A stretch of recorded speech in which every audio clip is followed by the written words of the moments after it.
Remue ménage.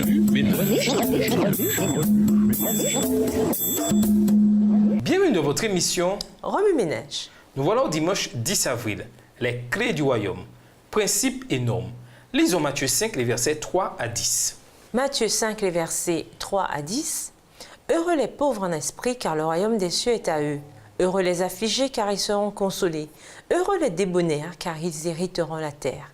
Heureux ceux qui ont faim et soif de la justice, car ils seront rassasiés. Verset 7. Heureux les miséricordieux, car ils obtiendront miséricorde. Heureux ceux qui ont le cœur pur, car ils verront Dieu. Heureux ceux qui procurent la paix, car ils seront appelés fils de Dieu. Heureux ceux qui sont persécutés pour la justice, car le royaume des cieux est à eux. Le sermon sur la montagne est l'œuvre maîtresse du christianisme. Prononcé au début du ministère public de Jésus, il résume les principes manifestés dans la vie même de Jésus et enseignés à ses disciples. Ces enseignements sont de véritables outils transformateurs et évangéliques. Ils sont aussi des principes de vie sur lesquels les disciples du Christ doivent bâtir leur vie. Selon John Stott, un théologien du XXe siècle, les béatitudes décrivent le type de personnes que sont ou devraient être les chrétiens nés de nouveau. Ainsi, les chapitres 5 à 7 de Matthieu présentent un système de valeurs conforme au caractère de Dieu et à l'atmosphère du ciel.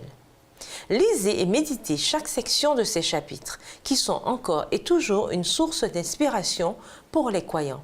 Chacun vous dévoilera une puissance et une simplicité ouvrant une porte sur un style de vie plus riche et d'une plus grande qualité. Dans les paroles d'ouverture du sermon sur la montagne, le Christ aborde d'emblée le désir suprême de tous les êtres humains, le bonheur. Ce désir que le Créateur a lui-même implanté dans l'homme a été originellement prescrit pour l'amener à trouver le vrai bonheur grâce à une collaboration avec son Créateur.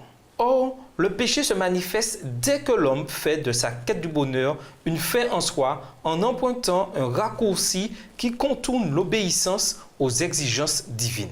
Le sermon sur la montagne et la loi. Lisons Genèse 15, verset 6. Genèse 15, verset 6.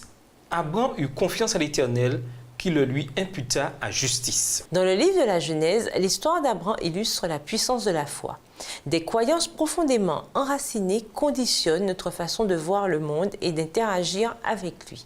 Abraham croyait en Dieu et se conformait à sa volonté. Dieu fit l'éloge de cet ordre caractérisant la vie de son serviteur en tant que justice ou intégrité morale. Mais qu'est-ce que la justice? C'est selon une définition simple, savoir et faire ce qui est bien au bon moment et pour la bonne raison. L'intégrité morale ne se fonde pas sur la lettre de la loi qui est restrictive, mais plutôt sur l'esprit de la loi. L'esprit de la loi est transmis et ratifié par l'association avec Dieu. Le législateur, Abraham a agi selon la foi qu'il avait parce qu'il était en relation avec Dieu. De tels rapports inspirent la rectitude. La loi gagne en valeur dans un environnement relationnel. Elle régit les associations. Les bonnes clôtures font les bons voisins. La justice des scribes et des pharisiens. Lisons Michée 6 et versets 6 à 8. Michée 6 et versets 6 à 8. Avec quoi me présenterai-je devant l'Éternel pour m'humilier devant le Dieu très-haut? Me présenterai-je avec des holocaustes, avec des veaux de Nan? L'Éternel agréera-t-il des milliers de béliers, des myriades de torrents d'huile? Donnerai-je pour mes transgressions mon premier-né, pour le péché de mon âme le fruit de mes entrailles? On t'a fait connaître, ô homme, ce qui est bien. Et ce que l'Éternel demande de toi, c'est que tu pratiques la justice, que tu aimes la miséricorde et que tu marches humblement avec ton Dieu. Jésus répéta les principes de bienveillance et de compassion que les prophètes avaient enseignés avant lui. La justice, l'égalité des êtres humains, la piété et la modestie étaient des valeurs fondamentales dans la culture judaïque. Or, les influences dégradantes de la culture et l'absence de prophétie avaient dilué les applications pratiques dans la société à laquelle Jésus s'adressait.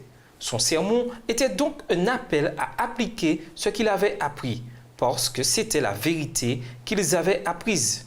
Des siècles plus tard, William Shakespeare adapta ces leçons pour le théâtre dans sa pièce Le Marchand de Venise. Lorsque la magnanimité et la miséricorde, la justice, la piété et la modestie imprègnent la vie du croyant, la miséricorde ne perd pas en qualité.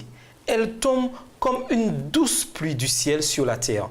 Elle comporte une double bénédiction. Elle bénit celui qui la donne et celui qui la reçoit. Les principes du royaume. Lisons Lévitique 19, verset 2. Lévitique 19, verset 2. Parle à toute l'assemblée des enfants d'Israël, et tu leur diras, soyez saints, car je suis saint, moi, l'Éternel, votre Dieu. L'amour est à la base de la volonté de Dieu à notre endroit. Les êtres humains, couronnement de la création, doivent recevoir cet amour et le donner en retour. Or, une telle relation se manifeste par la sainteté. La sainteté, c'est la sanctification ou le développement personnel mesuré par l'attrait spirituel, l'application de la sagesse, la maturité, la stature physique, sociale et la faveur spirituelle. Le canal de cette sainteté est une proximité intentionnelle de la présence de Dieu. Les façons de nous rapprocher de Dieu sont multiples et comportent plusieurs facettes. Les sentiers les plus courants menant à sa présence sont le culte, l'étude de la Bible, la nature et le service envers les autres. Recevoir les paroles du royaume. Lisons Psaume 119, verset 105. Psaume 119, le verset 105, « Ta parole est une lampe à mes pieds et une lumière sur mon sentier. » Comment absorbe-t-on pleinement la présence, la parole et la volonté de Dieu? Simplement en nourrissant notre âme de la parole de Dieu. On nourrit également son âme par la prière, le culte et l'aide qu'on apporte à autrui, à l'exemple du Christ. On peut également mesurer notre besoin de cette nourriture spirituelle en évaluant les activités dans lesquelles nous sommes engagés. Êtes-vous attiré par les plaisirs de la chair? Si oui, votre énergie s'épuisera au point que vous deviendrez spirituellement vulnérable. Les plaisirs de la chair sont un lieu aride et sec, un lieu où l'on développe des relations éphémères et où l'on prend de mauvaises décisions.